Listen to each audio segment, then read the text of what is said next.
9:35 in New York, and I'm actually supposed to be in London, but it's a funny story. But talk about random. This is the first thing I filmed in Bed-Stuy in Brooklyn.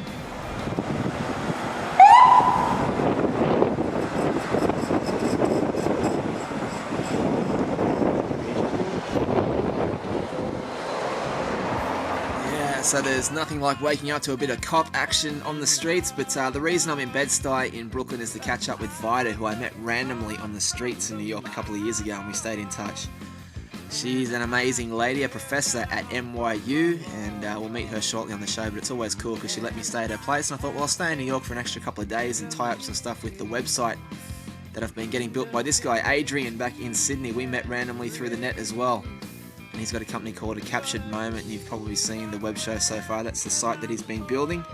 All the clips from America so far, from LA and New York, so it's pretty exciting to put all that together, and a big thanks to Adrian. He's doing an awesome job, and cool to see the whole web show sort of dream come to life in a major way. But I was hanging around Brooklyn for the morning, just checking out. That's Marcy Playground where Jay-Z grew up, so it's a pretty tough neighborhood back in the day. But a lot of talent came out of here, particularly in the music world, and you can see that when you're walking around the streets. Sheila wouldn't be too happy with me that I had White Castle again, but I did. And the different record stores that they have there, and of course, Brooklyn's got a great history, particularly with guys like this, Biggie Smalls, another famous name coming out of this area. And it was cool just to walk around for the morning. I mean, it was freezing cold as usual. The whole trip's been cold. Perfect weather though, and I wouldn't want to be the guy stuck in those crates, but fun to just walk around for the morning with really no plans, just running the camera on the different things to see. You see a lot of Hasidic Jewish people in the area, which is a bit of a trip out coming from Australia. But when night came, I made my way into the city to catch up with a friend, Matty, hadn't seen for ages. He's a good guy, and this is what I actually saw in the cab on the way there. In Afghanistan, tonight comes news that Prince Harry has been fighting there since December. Harry, who is third in line for British throne, is deployed in Afghanistan with the British.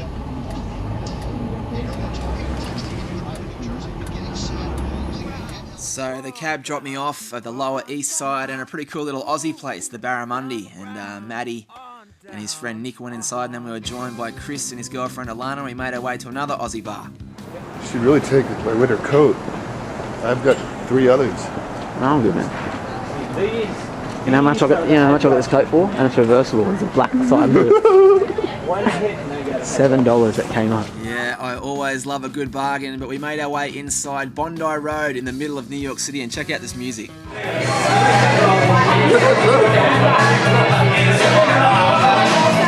So from some classic In Excess to a little bit of Daryl Braithwaite doing his thing.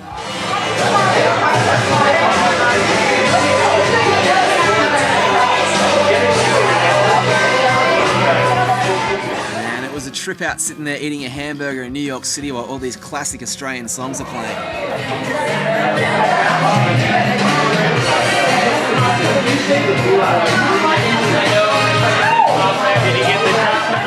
And from Peter Blakely, we get the one and only Cold Chisel.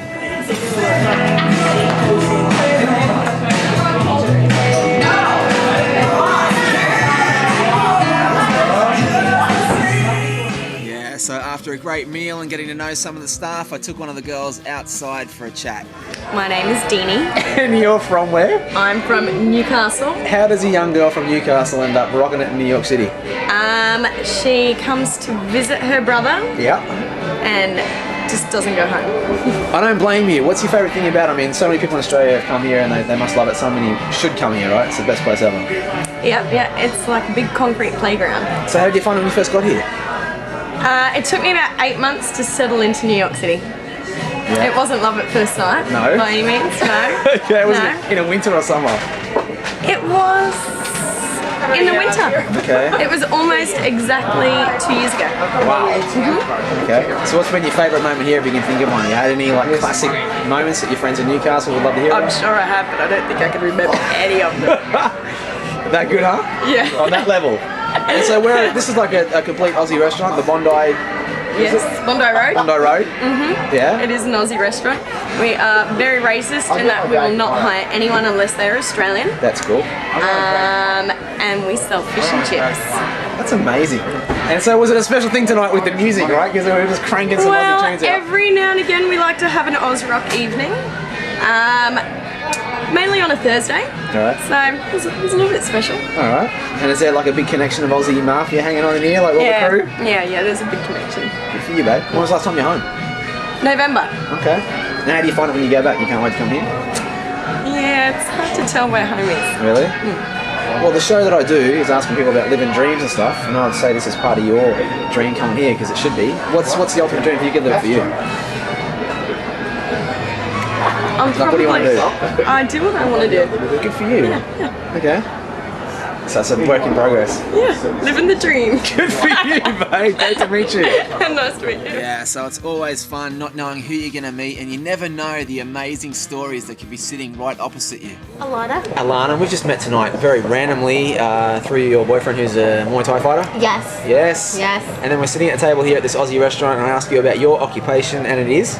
Being a forensic scientist.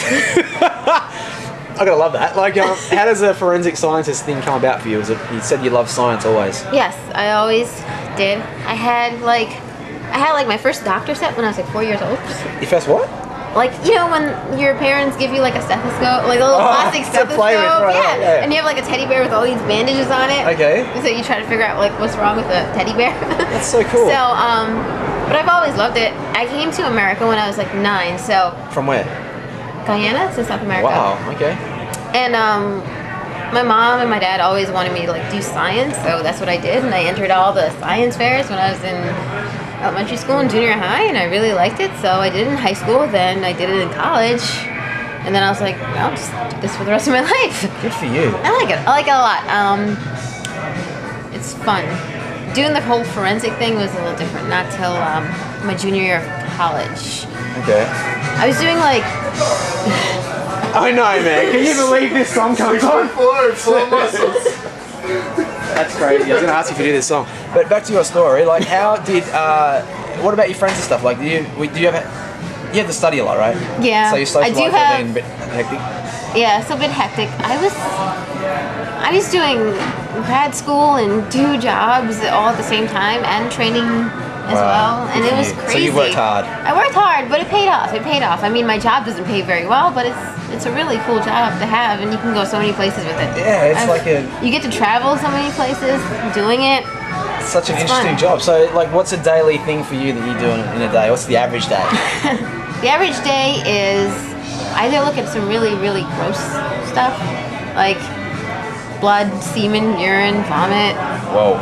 All those things. Yeah. Or all together in one. Or I could look at a gun with fingerprints on it. Or I could look at a knife with blood on it. Wow. It's crazy. You get some interesting things, and then when you like hear something happen on the news and you come into the lab next day and that's your case. That's crazy as well. Like all those, like there's a cop that got killed in Westchester. And I found out about it like when I was driving home from work in the afternoon, and the next day the case came in and I was like, oh, there's a case. Oh my god. That's amazing. Yeah. So, well, I make a show asking people about their dreams, and it sounds like this has always been your dream from little girl. Kinda, yeah. Is there anything else you want to do? Like, if you could live the ultimate for you, what would it be? I guess it's doing this. If I could do this and travel at the same time, it'd be awesome. I could do this in every country. And what do you think of when you see the TV shows that become really popular, like CSI and yep, stuff? CSI. Is it Just want to say, it's never, ever as fast as you see it on TV. No, ever. They're going to wrap it up in an hour. Nothing happens in blacklight. I'm not allowed to carry a gun.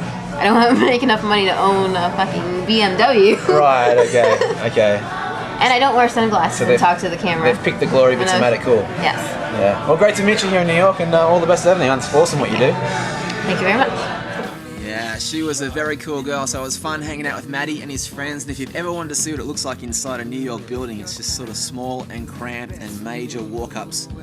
This is inside Matty's building in the Lower East Side. We made our way back up there to sort of have a nightcap before the night was out. And we'll probably have a chat with Matty on the web show too. But for me, that was pretty much it for the night. It was time to jump back in a cab and make my way back to Willoughby Street in Bed-Stuy, Brooklyn. Thanks for checking it out, and we'll see you soon on the web show. You're away from the ground, way